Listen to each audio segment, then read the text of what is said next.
I remember hearing this phrase one time: the more specific you talk about a people or peoples, the more respect you're giving them. And so my Baryo, my Borough is about really giving respect to the local history of the Filipino-Americans in New York City.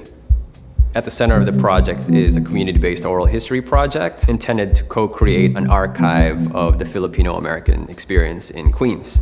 To do so, we create free public programs in order to engage the community.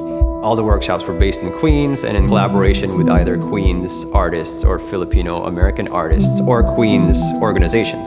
And that was intended to not just offer free programming that are centered around Filipino and Filipino-American history and cultural heritage, but also to build relationships with the community. And that's really how I was able to recruit participants as interviewers and also as interviewees.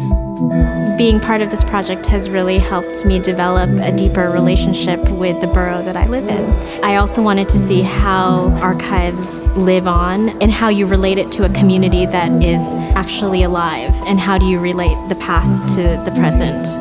We would interview each interview subject in pairs, which is an intentional choice that gives nod to local capacity building, because a lot of the project was about how do we give access to the process, which is actually a phrase coined by one of my mentors, Gwendolyn Hardwick, who I work with in theater and education. And I think it's important for me to say that, I am a theater maker and a video maker, but I'm very interested in the range of what that means.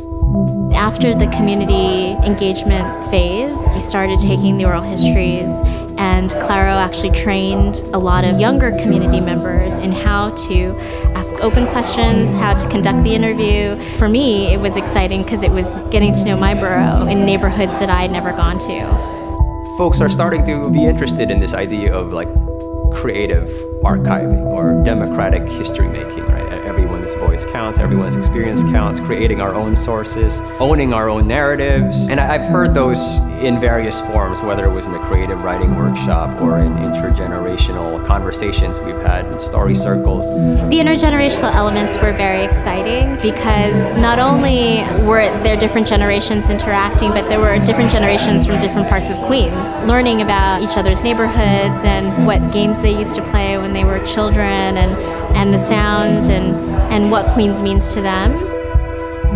The project is meant to provoke other projects. So if other artists or other academics want to use the sources, it's obviously free and open for further exploration, and that's intentional. So various projects can bloom from it.